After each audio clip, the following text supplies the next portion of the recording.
আগের দিন আমরা ভিডিওতে দেখেছিলাম যে যখন কোনো পদার্থের মধ্যে দিয়ে, বিশেষ করে কোনো আয়তকার ব্লকের মধ্যে দিয়ে যখন তাপ পরিবাহিত হয়, সেক্ষেত্রে তাপ পরিবাহিতাঙ্কের রাশিমালা কী হয়, তার একক এবং তার মাত্রা সম্পর্কে আমরা জেনেছিলাম। আজ আমি যেটা দেখাবো সেটা হচ্ছে গিয়ে তাপীয় রোধ এবং তড়িৎ রোধের মধ্যে সাদৃশ্যটা কী, বা আমরা তড়িৎ রোধের সাহায্যে কিভাবে তাপীয় রোধের রাশিমালা নির্ণয় করতে পারি সেই জিনিসটা দেখাবো। তাপীয় রোধকে আমরা ডিনোট করব RH দিয়ে, যেখানে তড়িৎ রোধ আমরা চিহ্নিত করি R দিয়ে। গত দিনে আমরা দেখিয়েছিলাম যদি একটা ব্লকের মধ্য দিয়ে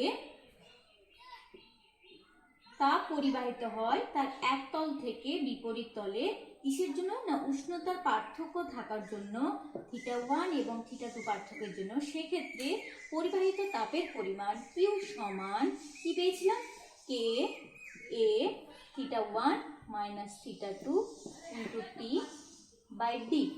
যেখানে প্রত্যেকটা জিনিস তোমাদের নিশ্চয়ই মনে আছে, কে ছিল, কে কি ছিল না, কে ছিল এই পদার্থের তাপ পরিবাহিতাঙ্ক, অর্থাৎ কতটা পরিমাণ তাপ পরিবাহিত হবে যা যে নির্দেশ করবে সেটি হচ্ছে তাপ পরিবাহিতাঙ্ক। এ ছিল যার মধ্যে ব্লকের মধ্যে তাপ পরিবাহিত হচ্ছে তার ক্ষেত্রফল, θ1 - θ2 ছিল দুটো বিপরীত তলে উষ্ণতার পার্থক্য, টি হচ্ছে কত সময় ধরে তাপ পরিবাহিত হয়েছিল, এবং ডি হচ্ছে যে বেগ মধ্য দিয়ে তাপ পরিবাহিত হয়েছে, অর্থাৎ কতটা চওড়া বা কতটা সরু সেটার উপর নির্ভর করেছিল এই ডি। এখন আমরা দেখব যদি একক সময়ে এই তাপটা পরিবাহিত হয় তাহলে Q/T, একক সময়ে পরিবাহিত তাপ Q/T সমান কি পাবো না, K A θ1 - θ2 / D। শুধু টিটা এখানে রইল না, একক সময়ে পরিবাহিত তাপ অর্থাৎ সময়ের সাপেক্ষে আমি যদি তাপ পরিবহনের হারকে নির্দেশ করতে চাই সেটাকেই বলা হবে নিশ্চয়ই তাপীয় প্রবাহ মাত্রা। একক সময়ে প্রবাহিত তাপের পরিমাণকেই বলা হয় তাপীয় প্রবাহ মাত্রা।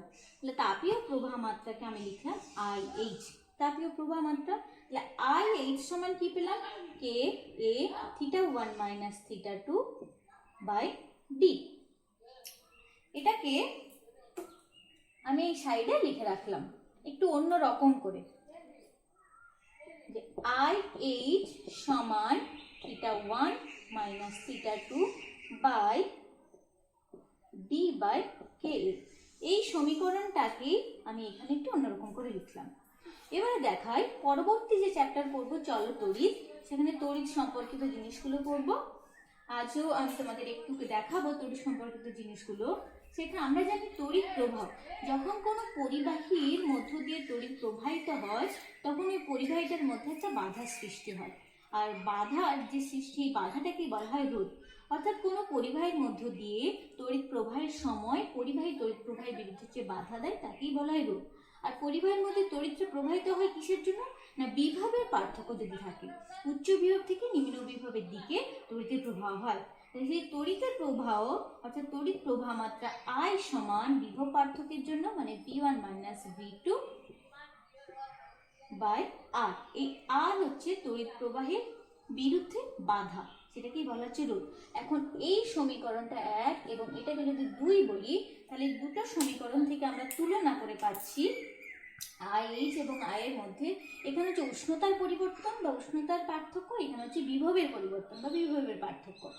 আর এই রাশিটাকে বললাম কি না তড়িৎ রোধ। তাহলে এই রাশিটাকে আমরা এর সঙ্গে তুলনা করে বলতে পারি তাপীয় রোধ, যেটাকে আমরা চিহ্নিত করছি RH দ্বারা। তাহলে RH সমান কি পেলাম না, RH সমান পেলাম D/K। এটাই হলো আমাদের তাপীয় রোধের রাশিমালা। এই তাপীয় রোধের রাশিমালা আমরা পেয়ে গেছি। গতদিন আমি তোমাদেরকে তাপ পরিবাহিতাঙ্ক কে এর একক দেখিয়েছিলাম কিভাবে তৈরি হচ্ছে এবং তার মাত্রাও দেখিয়েছিলাম। তোমাদের কাছে আমি হোম টাস্ক দিয়ে রাখলাম যে তাপীয় রোধের একক এবং মাত্রা নির্ণয় করা। খুব সুন্দর স্বাভাবিকভাবে দেখতে পাচ্ছ, ডি যেহেতু বেদ তার মানে সেটা সিজিএস পদ্ধতিতে সেন্টিমিটার এবং এসআই পদ্ধতিতে মিটার। কে তাপ পরিবাহিতাঙ্ক তার একক ইউজ করবে যেটা আগের দিন পেয়েছো। এ হচ্ছে ক্ষেত্রফল সিজিএস পদ্ধতিতে সেন্টিমিটার স্কোয়ার এবং এসআই পদ্ধতিতে মিটার স্কোয়ার। সেই অনুসারে তোমরা তাপীয় রোধ এবং তড়িৎ তাপীয় রোধের মাত্রা এবং তার একক নির্ণয় করবে। একটু আগেই আমি তোমাদেরকে যখন তাপীয় রোধের রাশিমালার কথা বলেছিলাম সেখানে একটা তড়িৎ প্রবাহের কথা বলেছিলাম যে চলতড়িৎ প্রবাহ। এখন আমরা পরবর্তী চ্যাপ্টার চলতড়িৎ পড়ছি, তবে তার আগে একটু তড়িৎ সম্পর্কে কিছু কথা বলে নিই।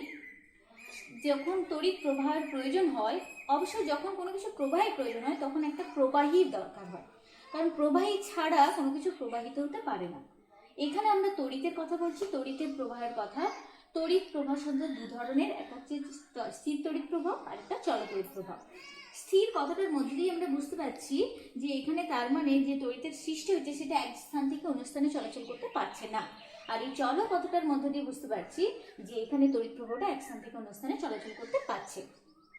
স্থির তড়িৎ প্রবাহের মধ্যে কিভাবে স্থির তড়িৎ প্রবাহটা সৃষ্টি হয় না, ক্লাস 8-এ তোমরা দেখেছিলে যখন একটা বস্তু দিয়ে অন্য একটা বস্তুকে আমরা ঘর্ষণ করব, একটা বস্তু দিয়ে অন্য একটা বস্তুকে যখন আমরা ঘর্ষণ করছি, অনেক ছোট ছোট উদাহরণ তোমরা দেখেছিলে যে শীতকালে যখন আমরা চিরুনি দিয়ে চুলটা আঁচড়াই সেক্ষেত্রে চুলের মধ্যে একটা পটপট শব্দ হতে থাকে এবং একটু ছোট ছোট বিদ্যুৎ স্ফুলিঙ্গ হতে থাকে। ক্লাস 8-এর সেই কথাগুলো মনে করো। আর একটা বস্তুর সঙ্গে অন্য একটা বস্তুর যখন ঘর্ষণ হচ্ছে তখন সেই ঘর্ষণের ফলে আমরা কিছু অনুভব করছি, যেটা অনুভব করেছিলাম সেটাই সেখানে তড়িৎ, স্থির তড়িৎ সেই স্থানে উৎপন্ন হয়েছিল। কিন্তু সেই তড়িৎটা উৎপন্ন হয়েছিল কেন? আমরা জানি প্রত্যেকটা পদার্থের মধ্যেই রয়েছে পরমাণু এবং সেই পরমাণুর মধ্যে রয়েছে নিউক্লিয়াস এবং বাইরের কক্ষপথ। নিউক্লিয়াসের মধ্যে থাকে প্রোটন এবং নিউট্রন, আর বাইরের কক্ষপথের মধ্যে থাকে ইলেকট্রন। তাহলে প্রোটন ধনাত্মক তড়িৎগ্রস্ত, নিউট্রন নিস্তড়িত, ইলেকট্রন ঋণাত্মক তড়িৎগ্রস্ত। সেই জন্যই যেহেতু প্রোটনের সংখ্যা এবং ইলেকট্রনের সংখ্যা সমান, অর্থাৎ ধনাত্মক তড়িৎগ্রস্ত প্রোটন এবং ঋণাত্মক তড়িৎগ্রস্ত ইলেকট্রনের সংখ্যা সমান, তাই পরমাণুটা কি থাকে না নিস্তড়িত হয়ে যায়। কিন্তু যখন একটা পদার্থের সঙ্গে অন্য একটা পদার্থের ঘর্ষণ ঘটছে তখন কি হতে থাকে না এই যে প্রোটনের সংখ্যার মধ্যে তখন কি হচ্ছে, সেই সংখ্যা অর্থাৎ বাইরের কক্ষপথে যে ইলেকট্রন রইল সেই ঘর্ষণের ফলে বাইরের কক্ষপথে আলগাভাবে থাকা ইলেকট্রনগুলোর স্থানান্তর ঘটে এবং এই স্থানান্তরের ফলে ইলেকট্রনগুলো তার মানে দুটো পদার্থের মধ্যে ইলেকট্রনের অদল বদল ঘটছে।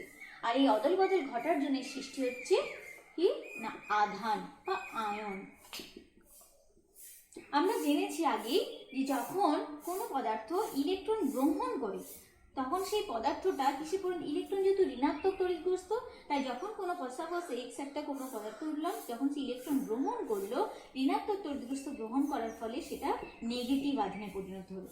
আর যখন সেটা ইলেকট্রন বর্জন করে তখন ইলেকট্রন যেহেতু ঋণাত্মক তড়িৎগ্রস্ত তাই সেটা বর্জন করার স্বরূপ ধনাত্মক আধানে পরিণত হলো। এই ধনাত্মক এবং ঋণাত্মক দুটো বিপরীত আধান সৃষ্টি হলেই তখনই তাদের মধ্যে এক প্রকার বল কাজ করছে, তড়িৎ বল। আর সেই তড়িৎ বলের জন্যই সৃষ্টি হচ্ছে তড়িৎ প্রবাহ। আর সেই তড়িৎ প্রবাহটা হলো স্থির তড়িৎ প্রবাহ। তো এখান থেকে আমরা বুঝতে পারলাম একটা জিনিস যে এখানে তড়িৎ প্রবাহের জন্য প্রবাহী রূপে কাজ করছে কি না আধান।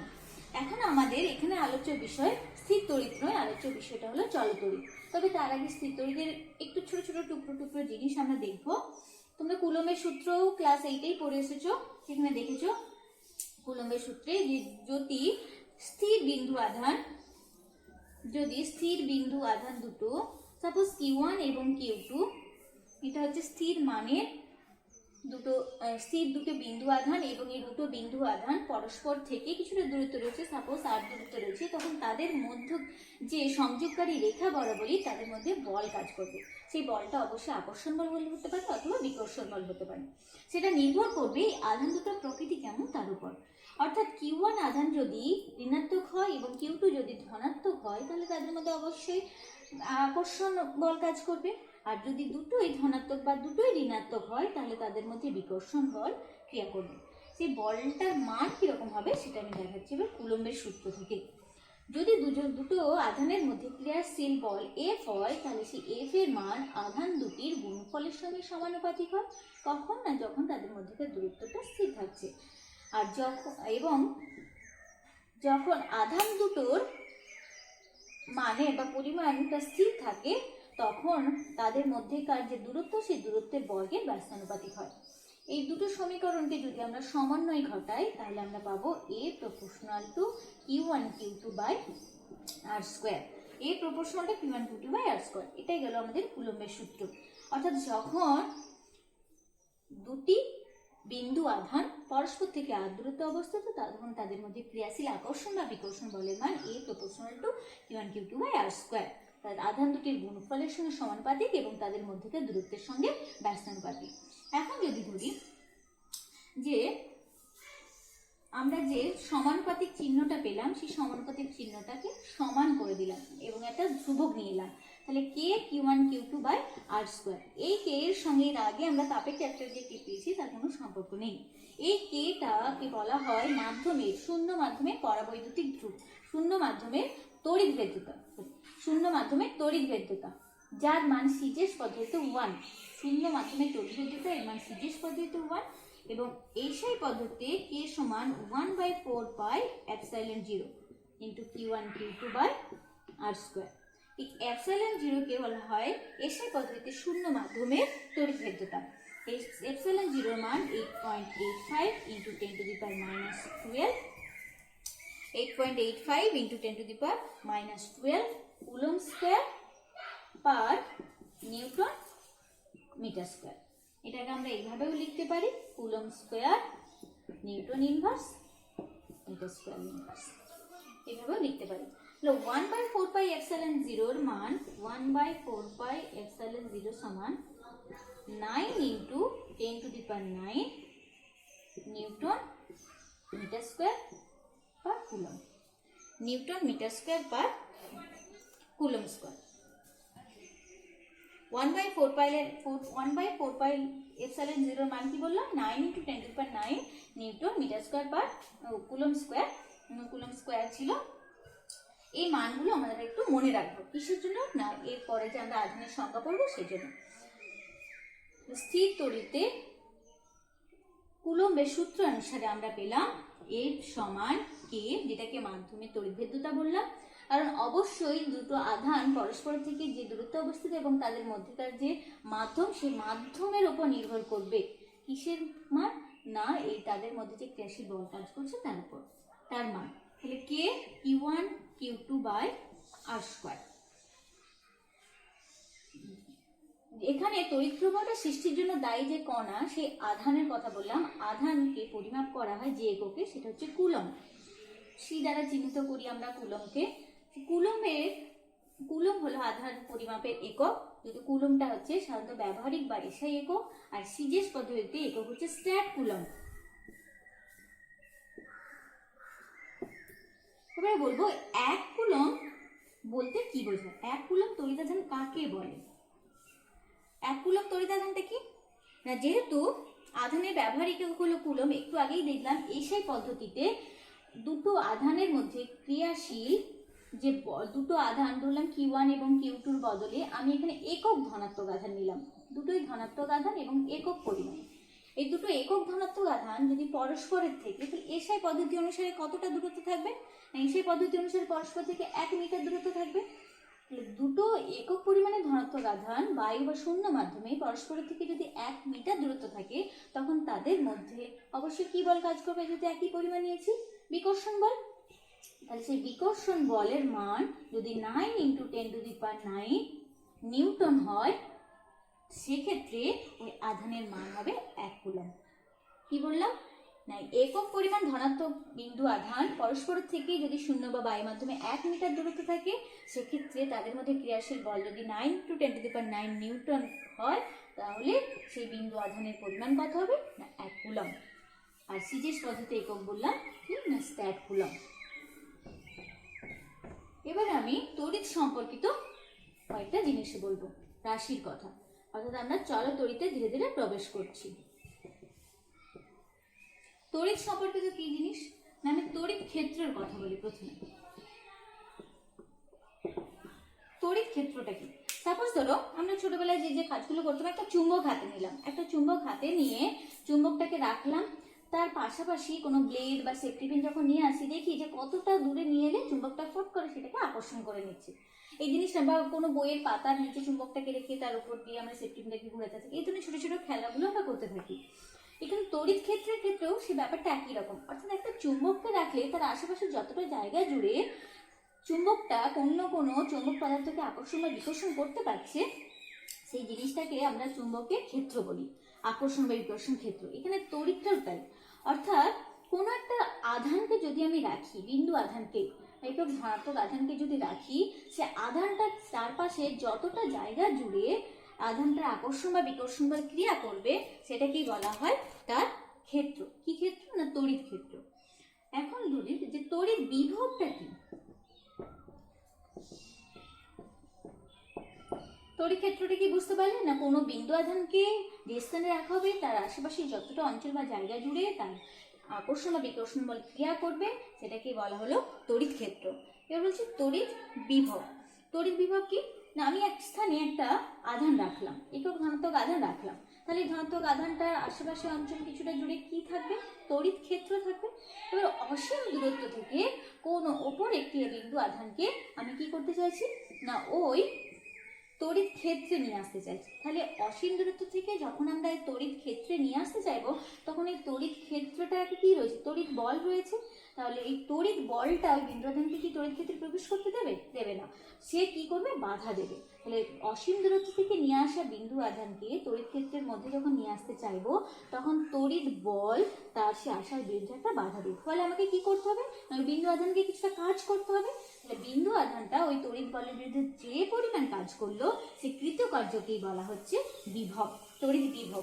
তাই তড়িৎ বিভবকে আমরা এখানে কৃতকার্য বলতে পারি। ডব্লিউ দ্বারা আমরা এখানে চিহ্নিত করলাম তড়িৎ বিভবকে। এবার আসি বিভব পার্থক্য। তাই আমরা বলিয়ে ফেলি যে বিভব, তড়িৎ বিভব আর বিভব প্রভেদ বা পার্থক্যটা কি।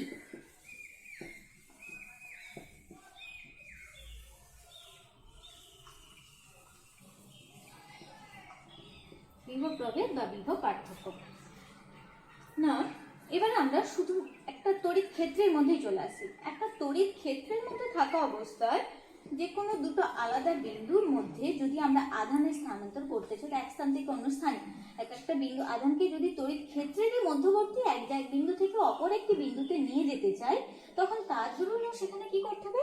কাজ করতে হবে অবশ্যই। এবং সেই কৃতকার্যটিকে বলা হচ্ছে বিভব প্রভেদ। তার মানে দুটোই আসলে তড়িৎ বিভব বা বিভব প্রভেদ দুটোই কিন্তু প্রকৃতপক্ষে কি কৃতকার্য। তাহলে কি দেখতে পেলাম? প্রথমে তড়িৎ ক্ষেত্রের কথা বললাম, অর্থাৎ কোন একটা আধানকে রাখলে তার আশেপাশে যতটা জায়গা জুড়ে তার প্রভাব থাকে সেটাই তড়িৎ ক্ষেত্র। আর দূরবর্তী কোনো স্থানে অসীম দূরত্ব থেকে কোনো একটা আধানকে, একক ধনাত্মক আধানকে যদি আমি তড়িৎ ক্ষেত্রে নিয়ে আসতে চাই তার জন্য যে কাজ করতে হয় সেটা হলো তড়িৎ বিভব। আর তড়িৎ ক্ষেত্রের মধ্যবর্তী দুটো বিন্দুর মধ্যে যখন আমরা আধানের পরিবর্তন ঘটাচ্ছি অর্থাৎ এক স্থান থেকে অন্য স্থানে নিয়ে যাচ্ছি সেক্ষেত্রে যে পরিমাণ কাজ করতে হয় তাকে বলা হচ্ছে বিভব প্রভেদ। তিনটে জিনিস আশা করি ভালোই ক্লিয়ার হবে। এবারে আমি বলছি এককের কথা। তড়িৎ বিভব বা বিভব পার্থক্য উভয়েরই ব্যবহারিক বা এসআই একক হচ্ছে ভোল্ট। ভোল্ট সমান হচ্ছে জুল পার কুলম। অর্থাৎ এক কুলম তড়িৎ আধানকে যদি বলি বিভবের কথা যদি বলি তাহলে অসীম দূরত্ব থেকে তড়িৎ ক্ষেত্রে কোনো বিন্দুতে নিয়ে আসতে যদি 1 জুল কাজ করতে হয় তাহলে বলবো 1 ভোল্ট। অথবা বলতে পারি যে তড়িৎ ক্ষেত্রের মধ্যবর্তী কোনো এক বিন্দু থেকে অপর বিন্দুতে 1 কুলম তড়িৎ আধানকে নিয়ে যেতে যদি 1 জুল কাজ করতে হয় তখন তাকে বলা হচ্ছে 1 ভোল্ট।